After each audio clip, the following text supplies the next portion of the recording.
catalyst that gets people talking about Doctor Who again, and to the point that they just go a bit berserk, and it turns out it was just not in the right way. But now we're living in a world post-Flatline where pretty much everyone has gone berserk and has been just so incredibly enthusiastic about Doctor Who again, and are talking about Jamie Mathieson with the same level of reverence that the Catholics have for the bloody Pope. So yeah, spoilers for the rest of this review. I thought the episode was wicked sick. 10 out of 10, turn it up to 11, it was really good. Admire the workmanship, it was the best looking episode I've ever seen. And bitter sour ending because Sonic X Machina and iPads. It's sort of difficult to put into words how enjoyable something is, especially when you spend so much of your time being hypercritical of it. You sort of forget how to be both enthusiastic and adequately critical at the same time. So I'm just going to talk about things that I felt compelled to write about, and if I don't talk about something that made you particularly excited about the episode, then there's a chance it just didn't leap out and grab me. As such, this review is an 8-minute analysis of that bit where Peter Capaldi did jazz hands. Also a little bit about Bristol. Hello, this is Barry Bristolton, CEO of the National Organisation for Better Representation of Bristol on Telly, or NOFRABOT for short, and I'm here to talk to you about Bristol and how earthly boss media against us Bristol folk and the fair lands we live in, or on.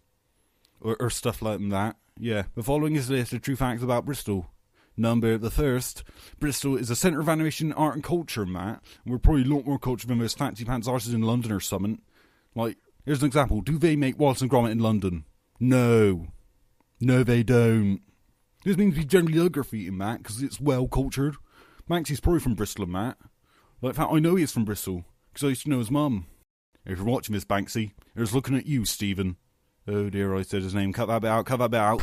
Now, we've got the inevitable baying mob, you know, hashtag Mathieson for showrunner, Moffat out, Mathieson in. And you know, I honestly don't blame them. So far, Jamie Mathieson has got a hit ratio of 100%. Both of his episodes have been praised as the 2 best episodes of the series so far. And if it turns out that an episode like Deep Breath gets nominated for all the awards instead of Mummy on the Orient Express or Flatline, then there's something deeply, deeply wrong with the world. However, I think we may be jumping to conclusions a little bit too early. I mean, do you remember someone else who'd written half a dozen episodes that we thought were absolutely incredible, that broke the mould? He was elevated into a position of power, and look where we are now, back to square one. Think on, internet, think on. Instead, I think it's more responsible to promote someone with an exceptional critical eye, a penchant for creative writing, someone who tirelessly and effortlessly writes and talks about Doctor Who until they're blue in the face. Someone who stands up for what Doctor Who is really about. I am, of course, talking about Stuart Hardy. Number the second. The currency used in Bristol is the pound coin, which was invented by Sir William Pound from, can you guess? Weston-super-Mare. Nah, I'm only joking. Bristol. The Flat People, or the Boneless, if you're going to insist we call them that, are arguably one of the most mechanically satisfying and visually impressive monsters that we've seen in Doctor Who since probably the Weeping Angels. Now, for one, I really like science, I really like physics. Multi-dimensional physics is something that really interests me as well. For anyone curious, there's a really interesting work of fiction called Flatland that was written in the late 19th century. It's written from the perspective of a square living in a 2-dimensional world who, as you do, becomes curious about the idea of a 1 and a 3 and multi-dimensional world, essentially. While it's more of a critique on culture than an actual analysis of how life would function in a 2-dimensional world, what it does do is present a believable fiction of intelligent life living within worlds just profoundly dissimilar to ours. For those interested, the book is currently in open source and you can find it on a link below. Frustratingly though, is perhaps Mathieson's reliance on the Boneless being a monster as opposed to a sort of a tangible, intelligent life form that really makes Flatline fall a bit flat for me. Oh, as impeccably designed and utilised as they were, as far as motivation and agency were concerned, they felt really undercooked. The one opportunity that Clara and the Doctor have to actively communicate with them, they start gloating about people they've killed or people who they're about to kill. These extra-dimensional creatures do little to advance the monster of the week stereotype, and sort of exist because the plot demands them to, and have a morality set to evil because the plot demands that as well. The Doctor himself, at the end of the story, literally bemoans them for being little more than just another monster that he has to deal with. I honestly don't think the script could have been more meta if it tried. From my personal perspective, I think I would prefer the Doctor and Clara have not communicated with them, leaving them being this sort of completely esoteric and unknowable creature, as opposed to a race of beings completely disinterested in peace, acutely aware that their actions, killing, dissecting, are morally evil. As such, I think that Boneless come across as a sort of more extravagant take on something like the Vashta Narada than anything a little bit more satisfying.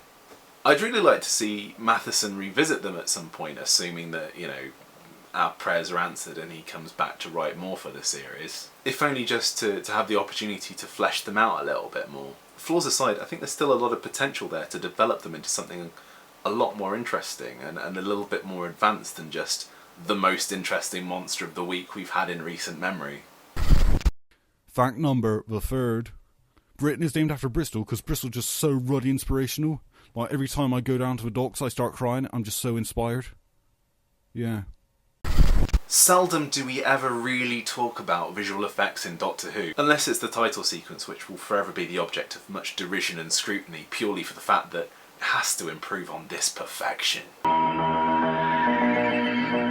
But the visual effects in this episode were just downright superb, beyond the creeping flat jelly that crept across the floor and the walls, beyond that slightly awkward shot of the bearded man in the wall screaming, and beyond the beautifully realised 3D renders of the monsters. I really want to talk about that sequence where Rigsby and Clara are stuck in the room trying to escape, where we see the Boneless literally tearing the room apart, or at least tearing the room up. I don't know, dimensions are difficult when you're talking about this sort of thing. Tasked with having to create something with no original point of reference, the visual effects team created something just unique and incredible and just so satisfying to look at. It honestly left me just completely slack-jawed. The physicality of watching something become enveloped and simultaneously becoming a flat 2D plane is just incredible to look at. It's the first time I've seen something in Doctor Who and just been completely stumped. How did they do that? It's quite possibly one of the most beautiful visual effects shots we've seen since that bit at the end of Vincent and the Doctor with the night sky painting. And I honestly don't think we deserve to have anything that looks this good on the telly. Right, number the 18th. Do you hate underground railway systems? Well, you'll love Bristol, because we ain't got no underground railway systems or nothing like that. At least not one that's been functional since 1934 or anything. There's a load of old mines and that. My garden fell in last week. Just a shame my wife was not there at the time. As much as I've heard people say that this episode cemented their love for the 12th Doctor, I think it's a specific duty to talk about the role of Jenna Louise Coleman as Clara. Finally, we've got a female Doctor. Cue balloons, party hats, and pretty much, you know what I'm talking about. Regrettably, it's not what we asked for. It's a bit of a stretch of what we asked for, and it's probably the only time we will see anything like this for probably the next 10 years. But regardless, in the lead role, I think we can safely say that Jenna Coleman completely excelled. One thing that I was a little bit...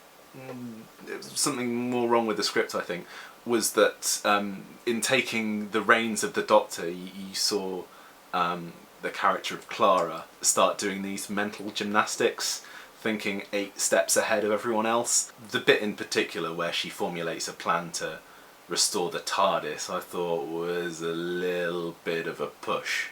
It felt a bit forced. It's a minor quibble I've got with it though, and I'll forgive it. I think perhaps slightly telling was her character's chemistry with Rigsby, who she essentially adopted as her own companion for the episode. Perhaps giving us a more dynamic relationship than the one we've seen between her and Danny. Perhaps the problem I've had with that is that we've essentially just had little drip feeds of their relationship as opposed to anything a bit more interesting, and it sort of comes across as a deleted scene from series 4 of Coupling or something.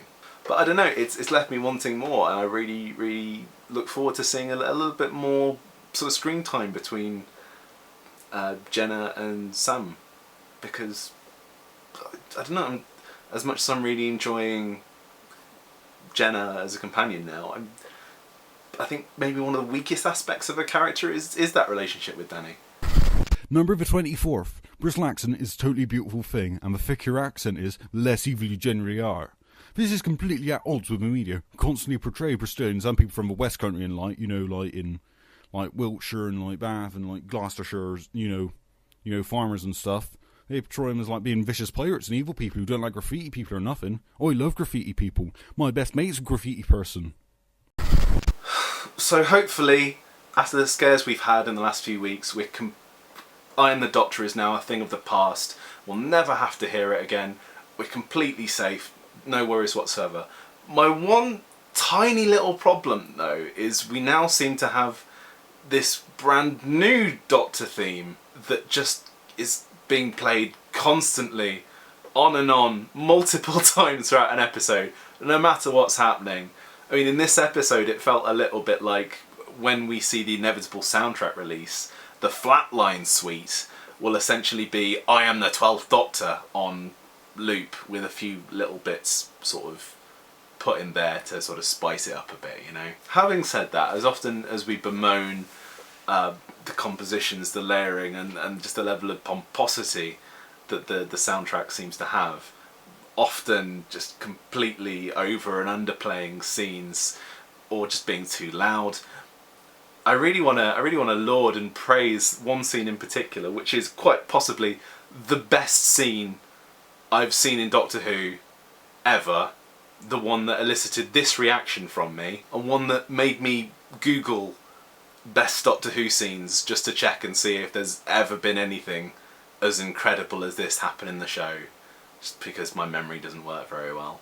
The use of straight-faced, utterly serious music in such an absurd situation just works perfectly, and it's absolutely sublime. If we'd have gotten a retread of comedy music, then arguably, I don't know, I think the sequence wouldn't be so much anyone's favourite.